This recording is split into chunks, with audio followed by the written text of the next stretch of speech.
আমার মামির বয়স ছিল প্রায় ৩৫ বছর, কিন্তু তাকে দেখে মনে হতো যেন তিনি ২১ বছরের কোনো তরুণী। মামির আধুনিক পোশাকের ধরন দেখে আমি প্রায় অবাক হয়ে যেতাম। এক রাতে হঠাৎ ঘুম ভেঙে যায় এবং আমি শুনতে পাই মামির ঘর থেকে আসা এক ধরনের আওয়াজ। আমি কিছুটা আতঙ্কিত হয়ে মামির ঘরের দিকে এগিয়ে যাই। দরজার ফাঁক দিয়ে উকি দিয়ে যা দেখলাম তা আমার জন্য ছিল সম্পূর্ণ অপ্রত্যাশিত। হঠাৎ আমি আমার মামিকে ঘরে এক অপরিচিত ব্যক্তির সাথে দেখলাম। ঘরের পরিবেশ কিছুটা অস্বাভাবিক লাগছিল এবং মামি আমাকে দেখে বেশ অবাক হয়ে গেলেন। তিনি আমাকে শান্তভাবে বললেন, এই ব্যাপারটি নিয়ে দয়া করে কারো সাথে কথা বলো না। মামির মুখের দিকে তাকিয়ে আমি তাকে কথা দিলাম যে আমি কারো কাছে এই ঘটনা প্রকাশ করব না। এরপর আমি সেই অপরিচিত মানুষটিকে ঘর থেকে বের করে দিয়ে মামির পাশে গিয়ে বসি।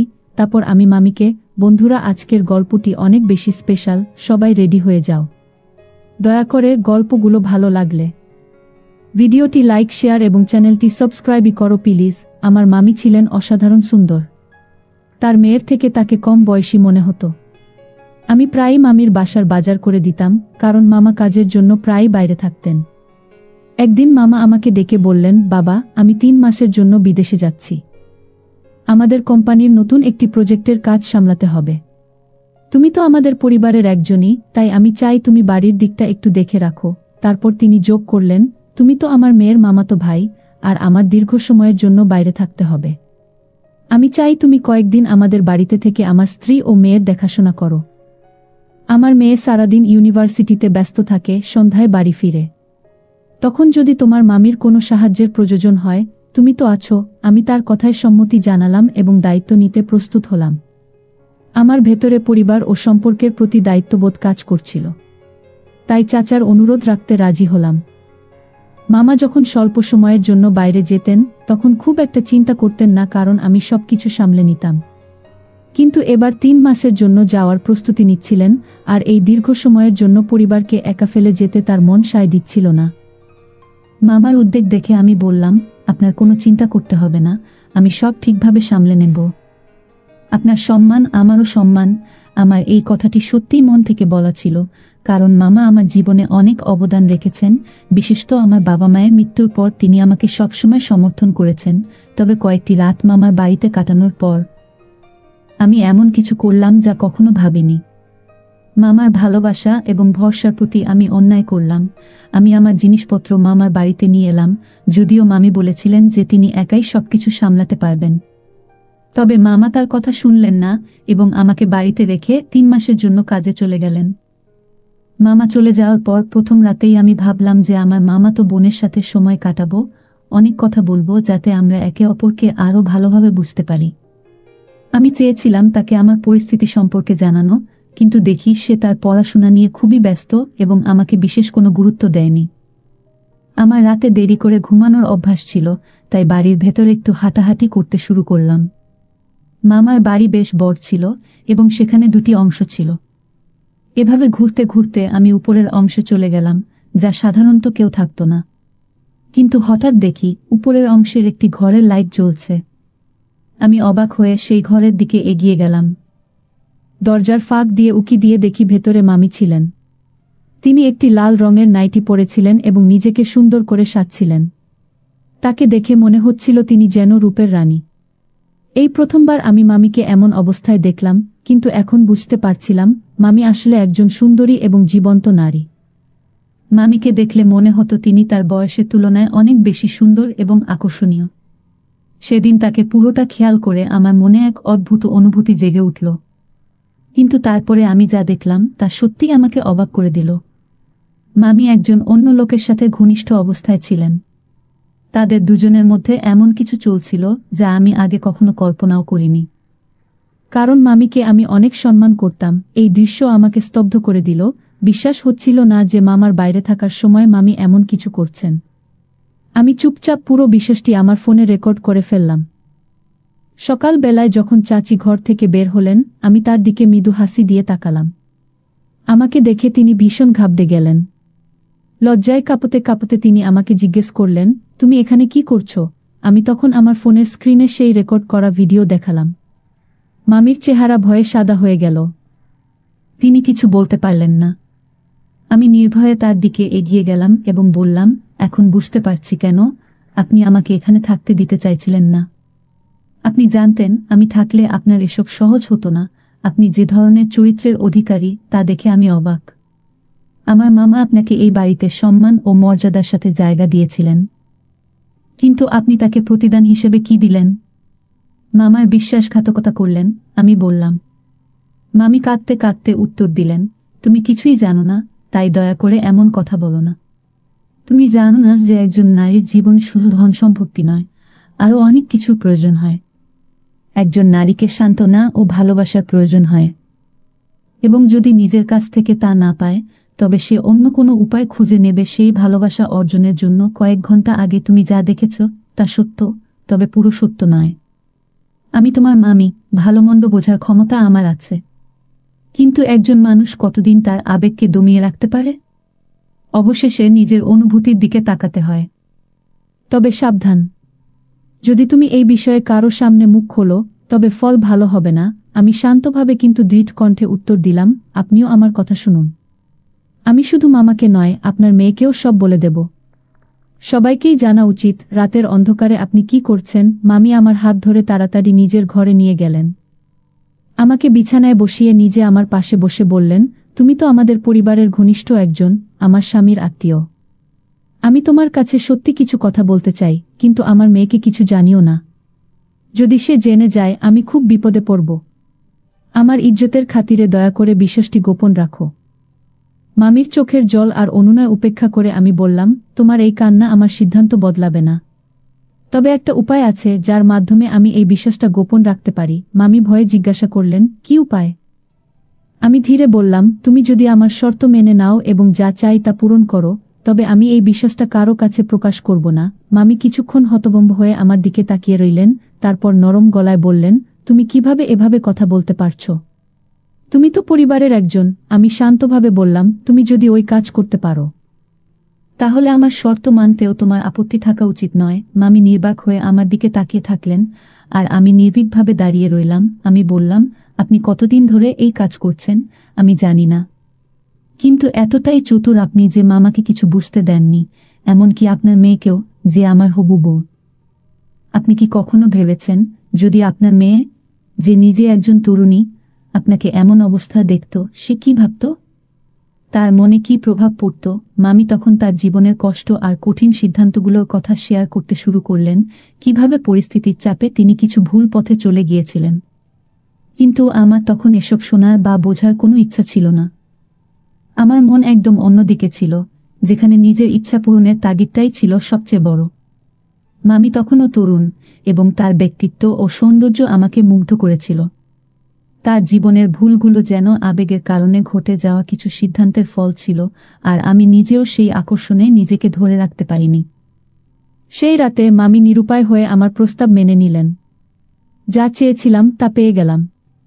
সেই রাতটি আমার জীবনে এক নতুন অভিজ্ঞতা নিয়ে এলো, এবং আমি প্রথমবার বুঝতে পারলাম যে জীবনের প্রলোভন মানুষকে কোথায় নিয়ে যেতে পারে। মামি ভেবেছিলেন যে একবার আমাকে সন্তুষ্ট করলেই তার সব সমস্যার সমাধান হবে, কিন্তু সেটি ছিল তার ভুল ধারণা। ধীরে ধীরে আমি তাকে আরও চাপে ফেলতে লাগলাম, নিজের ইচ্ছা মতো পরিস্থিতি নিয়ন্ত্রণ করতে শুরু করলাম। আমার মধ্যে তার প্রতি আকর্ষণ এতটাই বাড়তে থাকল যে আমি তার প্রতি এক ধরনের মোহে জড়িয়ে পড়লাম। তার অভিজ্ঞতা থেকে বোঝা যাচ্ছিল যে তিনি এই বিষয়ে বেশ অভ্যস্ত ছিলেন। কিন্তু সময় যত এগোচ্ছিল, মামি ততই অধীর আগ্রহে অপেক্ষা করছিলেন মামার ফিরে আসার জন্য, যেন আমি তাদের বাড়ি ছেড়ে চলে যাই। মামা ফিরে আসার পর আমি তার মেয়ের সঙ্গে বিয়ের প্রসঙ্গ তুলে বললাম, আপনাদের বাড়ি ছেড়ে যেতে আমার মন চাইছে না। নিজের বাড়িতে ফিরে গেলে আমি ঠিক থাকতে পারবো না। মামা আমার কথা শুনে বললেন, আমারও তো একই ইচ্ছা। তোমরা বিয়ের পর আমাদের সঙ্গেই থাকো। আমাদের একমাত্র মেয়ে, এবং তোমাকে বাড়ির জামাই করতে আমার কোনো আপত্তি নেই। এতে তো আমাদের বাড়ি খুশিতে ভরে উঠবে। মামার এই প্রস্তাবে আমি তৎক্ষণাৎ সম্মতি জানালাম। বাড়ির জামাই হতে আমার কোনো আপত্তি ছিল না। তবে মামির এই সিদ্ধান্তের বিরোধিতা করছিলেন, কিন্তু মামা তার কোনো কথা শোনেননি। আমার হবু বউ পড়াশোনার 1 বছর বাকি ছিল, কিন্তু মামা তাড়াহুড়ো করে আমাদের বিয়ে দিয়ে দিলেন, কারণ তাকে প্রায়ই কাজের জন্য বাইরে যেতে হতো। তাই কোনো বিলম্ব না করেই তার মেয়ের বিয়ে আমার সঙ্গে করিয়ে দিলেন। 1 মাস পর মামা আবার বিদেশ চলে গেলেন। তখন আমার মামিকে ব্ল্যাকমেইল করার সুযোগ আবার হাতে এলো। আমি তাকে প্রায়ই ভয় দেখিয়ে আমার উদ্দেশ্য পূরণের জন্য ব্যবহার করতে লাগলাম। আমার জীবন তখন সুখ এবং স্বস্তিতে পূর্ণ হয়ে উঠেছিল, কারণ মা মেয়ে দুজনেই আমার নিয়ন্ত্রণে ছিল। চারপাশে শুধু শান্তি আর আনন্দই দেখতে পাচ্ছিলাম। সারাদিন আমার সময় অফিসে কাটত, কারণ আমি মামার ব্যবসাও দেখতাম। কিন্তু রাত হলে, যখন আমার স্ত্রী ঘুমিয়ে পড়ত, আমি সোজা মামির ঘরে চলে যেতাম। মামি তখন বেশ বিরক্ত এবং অসন্তুষ্ট ছিলেন, তবে পরিস্থিতির চাপে তিনি কিছু করতে পারছিলেন না। এভাবেই 3 মাস পেরিয়ে গেল, আর কখন যে সময় কেটে গেল তা বুঝতেও পারলাম না। এই সময়ে আমি আমার স্ত্রীর চেয়ে মামির সঙ্গেই বেশি সময় কাটাতাম। মামির সঙ্গে কাটানো মুহূর্তগুলো আমার কাছে আলাদা গুরুত্ব বহন করত। তার সৌন্দর্য আমাকে মুগ্ধ করেছিল, এবং আমি নিজেকে এই সম্পর্কের মাধ্যমে অত্যন্ত সৌভাগ্যবান মনে করতাম। যা চাইতাম তা অল্প চেষ্টাতেই পেয়ে যেতাম। ব্যবসা, স্ত্রী, সবকিছুই আমার জীবনকে পূর্ণ করে তুলেছিল। এমনকি স্ত্রীও খুব সুন্দর ও অভিজ্ঞ ছিল। কিন্তু এক রাতে, যখন আমি আমার ঘর থেকে বেরিয়ে মামির ঘরে গেলাম, তার সাথে কথা বলছিলাম, তখন হঠাৎ করে আমার স্ত্রী সেখানে উপস্থিত হয়ে গেল এবং আমার কথা শুনে ফেলল। সে অবাক হয়ে বলল, এটা কি হচ্ছে? মামির মুখ ফ্যাকাশে হয়ে গেল, আতঙ্ক তার চোখে স্পষ্ট ছিল। কিন্তু আমি ছিলাম সম্পূর্ণ নির্ভীক। সাহস নিয়ে আমি আমার স্ত্রীর দিকে তাকিয়ে বললাম, প্রতিদিন রাতে আমি তোমার মায়ের কাছ থেকে কিছু চেয়ে আসি, আর তিনি তা মেনে নেন। আজও সেই উদ্দেশ্যে এসেছি। আমার স্ত্রী বিষয়টা বুঝতে না পেরে অবাক হয়ে তাকিয়ে রইল। তখন আমি পুরো ঘটনাটা খুলে বললাম, কিভাবে আমি তার মাকে কিছু শর্তের মধ্যে রেখেছিলাম। এটা শুনে স্ত্রীর মুখে কথা আটকে গেল।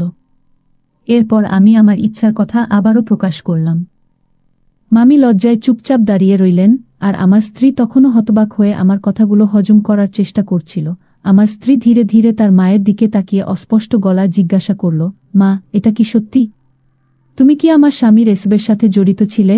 মামি সঙ্গে সঙ্গেই উঠে দাঁড়িয়ে মেয়ের হাত ধরে বললেন, মা, আমি ইচ্ছা করে কিছু করিনি। আমি খুব অসহায় ছিলাম। অনেক কিছু আমার ইচ্ছার বাইরে ঘটেছে। তোমার স্বামী আমাকে দীর্ঘদিন ধরে চাপের মধ্যে রেখেছে, তোমার বিয়ের আগের থেকেই। আমি চাইনি তোমার উপর এর প্রভাব পড়ুক, তাই সবকিছু চেপে রেখেছিলাম। মামি চোখের পানি ধরে রাখতে পারছিলেন না। তিনি আরও বললেন, তোমার কষ্টের ভয়ে আমি এই সত্য গোপন রেখেছিলাম, কিন্তু আমি জানতাম না যে আমার এই গোপন বিষয় এতদিন পরেও ফাঁস হয়ে যাবে। যদি ফাঁস হতেই হতো, তাহলে আমি তার কথা শুনতাম না। কিন্তু আজ সবই প্রকাশিত হয়ে গেল। আমার স্ত্রী কিছুক্ষণ নীরব থাকল, চিন্তায় ডুবে। আমি মামিকে পাশে বসিয়ে দিলাম এবং স্ত্রীর দিকে তাকিয়ে বললাম, তুমি এখন ঘরে ফিরে যাও। আমি এখানকার বিষয়গুলো ঠিক করে নেব। কিন্তু সে দৃঢ়ভাবে উত্তর দিল, না, আমি এখানেই থাকব। আমি দেখতে চাই, এতদিন ধরে তুমি আমার মায়ের সাথে কি করছিলে। আমি মামির দিকে তাকিয়ে মৃদু হেসে বললাম, আমি এমন কিছুই চাইনি যা আপনার পক্ষে অসম্ভব। মাত্র 15 লাখ টাকার কথাই বলেছি। আপনি এই টাকা আমাকে দিয়ে দিন, কারণ অন্যের বাড়িতে থাকা আমার পছন্দ নয়। আমি আমাদের জন্য একটি নিজস্ব বাড়ি তৈরি করছি, যেখানে আমরা শান্তিতে থাকতে পারব। আর তাই আমি বারবার টাকার প্রয়োজন অনুভব করছি। যদি আপনার সম্মান রক্ষা করতে চান, তবে আমার এই চাহিদা পূরণ করুন। এটাই সেই দাবি যা আমি আমার মামির কাছে করে আসছিলাম। ধীরে ধীরে আমার অ্যাকাউন্টে অনেক টাকার সমাগম হচ্ছিল, আর মামির অ্যাকাউন্ট ফাঁকা হতে চলেছিল। মামির ব্যাংক অ্যাকাউন্টে আর কোনো টাকা ছিল না, তাই তিনি বারবার আমার চাহিদা পূরণে অস্বীকার করছিলেন। আমি তাকে মানসিক চাপে রাখছিলাম। মামি কাঁদতে কাঁদতে বললেন, আমি সত্যি বলছি, আমার কাছে আর কোনো টাকা নেই। আমার সবটুকু সম্মানের জন্য তোমাকে দিয়েছি। এ কথা বলেই তিনি আরও জোরে কাঁদতে শুরু করলেন। এমন সময় আমার স্ত্রী আমার কাছে এসে আমার শার্টের কলার ধরে বলল, তোমার এতটুকু লজ্জা নেই? তুমি আমার স্বামী হয়ে কিভাবে আমার মায়ের সঙ্গে এমন খেলা খেলতে পারো? তুমি আমার মায়ের দুর্বলতার সুযোগ নিয়েছ। যদি মায়ের কোনো গোপন বিষয় তোমার জানা ছিল, তাহলে তোমার উচিত ছিল তাকে সাহায্য করা, কিন্তু তুমি তাকে ব্ল্যাকমেইল করে তোমার ইচ্ছা পূরণ করেছ। এভাবে টাকা আদায় করছিলে। আমার স্ত্রীর এই আচরণে আমি হতবাক হয়ে গেলাম। সে আমার মুখে একটি চড় মারল, যা আমি কোনোভাবেই প্রত্যাশা করিনি। আমি অবিশ্বাসের চোখে তার দিকে তাকিয়ে রইলাম। এই নারী, যিনি আমাকে এত সম্মান করত, আজ আমার সঙ্গে এমন আচরণ করল। তার উচিত ছিল তার মায়ের সঙ্গে কথা বলা এবং জিজ্ঞাসা করা, কেন তার মা এতদিন তাকে মিথ্যা বলছিলেন। কিন্তু সে রাগে ফেটে পড়ল এবং আমাকে বলল, তুমি তোমার জিনিসপত্র গুছিয়ে এই বাড়ি থেকে বেরিয়ে যাও। আমি তোমার মতন একজন বেঈমান ও চরিত্রহীন মানুষের সাথে আর এক মুহূর্ত থাকতে পারব না। আমি দরিদ্র কারো সঙ্গে জীবন কাটাতে পারব, কিন্তু একজন প্রতারক, অসৎ মানুষের সাথে নয়, যে আমার বাবা মায়ের সম্পত্তির দিকে নজর দিয়েছে। আমার স্ত্রী যখন আমাকে ঘর থেকে বের করে দিল, তখন আমার পক্ষে এটা বিশ্বাস করা কঠিন ছিল যে সে আমার সাথে এমন আচরণ করবে। অনেকক্ষণ ধরে আমি বন্ধ দরজার দিকে তাকিয়ে রইলাম। ওই রাতের কথা মনে পড়ছিল যখন আমি মামিকে এক অচেনা মানুষের সাথে দেখেছিলাম। পরে আমি মামার সাথে কথা বলি এবং জিজ্ঞাসা করি কেন তিনি মামার সাথে বিশ্বাসঘাতকতা করছেন। মামি তখন সত্যটা জানালেন, অনেক বছর আগে মামা কোনো এক মহিলার প্রেমে পড়ে গিয়ে মামিকে তালাক দিয়েছিলেন। কিন্তু মেয়ের ভবিষ্যতের কথা ভেবে এই বিশ্বাসটা তারা কাউকে জানায়নি। বাইরের দুনিয়ার কাছে তারা স্বামী স্ত্রী হিসাবে নিজেদের পরিচয় দিতেন, কিন্তু বাস্তবে তাদের সম্পর্ক বহু আগেই শেষ হয়ে গিয়েছিল। মামা বিদেশে গিয়ে আবার বিয়ে করেছিলেন এবং বেশিরভাগ সময় সেখানেই থাকতেন। তাদের বিচ্ছেদ মামিকে একা করে দেয়, আর একসময় তার মনোবাসনা জাগ্রত হয়। তিনি নিজের ইচ্ছা পূরণের জন্য গোপনে বিয়ে করেছিলেন। মামি তখনও যুবতী ও অত্যন্ত সুন্দরী ছিলেন, তাই তার দ্বিতীয় বিয়েটা খুব সহজে হয়েছিল। তবে তারা এই বিয়ের কথা গোপন রেখেছিলেন, কারণ মামা ও মামি দুজনেই তাদের মেয়ের ভবিষ্যৎ ধ্বংস করতে চাননি। তাদের জানা ছিল বাবা মায়ের বিচ্ছেদ সন্তানদের উপর খারাপ প্রভাব ফেলে এবং ভবিষ্যৎ অনিশ্চিত করে তোলে। তাই তারা নিজেদের ব্যক্তিগত বিষয়গুলো লুকিয়ে রেখেছিল, যাতে তাদের মেয়ের উপর কোনো খারাপ প্রভাব না পড়ে। মামা ও মামির বিচ্ছেদ গোপন রাখা হয়েছিল, এবং যখন মামা ছাড়া মামির জীবন যাপন কঠিন হয়ে উঠল এবং তার একাকিত্ব অনেক বেড়ে গেল, তখন তিনি গোপনে আবার বিয়ে করেন। কিন্তু এই বিয়েটিও তিনি নিজের মেয়ে এবং প্রাক্তন স্বামীর কাছ থেকে লুকিয়ে রেখেছিলেন, কারণ তার মনে ভয় ছিল যে যদি মামা এই বিয়ের কথা জেনে যান, তবে তিনি তাকে এই বাড়ি থেকে বের করে দেবেন এবং মামি মেয়ের থেকে দূরে চলে যাবেন। মায়ের মেয়ের প্রতি গভীর ভালোবাসা তাকে এই গোপনীয়তা রাখতে বাধ্য করেছিল। মামি লুকিয়ে লুকিয়ে তার দ্বিতীয় স্বামীর সাথে দেখা করতেন। একদিন আমি তাকে এই অবস্থায় ধরে ফেললাম এবং এরপর তাকে ব্ল্যাকমেইল করতে শুরু করলাম। যতটা সম্ভব আমি তার কাছ থেকে অর্থ আদায় করতে লাগলাম, কারণ মামার ব্যবসা থেকে আমি শুধুমাত্র বেতন পেতাম, কিন্তু আমার লোভ বেড়ে গিয়েছিল। আমার ইচ্ছা ছিল এতটা ধনী হওয়া যে আমার স্ত্রী কখনো আমাকে ছেড়ে যাবে না। তবে আমার এই ইচ্ছা পূরণের জন্য আমি যে পথ বেছে নিয়েছিলাম তা ছিল ভুল। এ কারণেই আমার স্ত্রী আমাকে এড়িয়ে চলতে শুরু করেছিল। এরপরেও আমি অনেকবার মামার বাড়িতে গিয়ে আমার শাশুড়ি ও স্ত্রীর কাছে ক্ষমা চাইতে চেয়েছি এবং সম্পর্ক ঠিক করার চেষ্টা করেছি, কিন্তু প্রতিবারই আমি হতাশ হয়ে ফিরে এসেছি। এমনকি আমার মামাও তখন বিদেশ থেকে ফিরে এসেছিলেন। এরপরে আমি চরম লজ্জিত অবস্থায় চোখে জল নিয়ে আমি মামার সামনে আমার সব ভুল স্বীকার করলাম।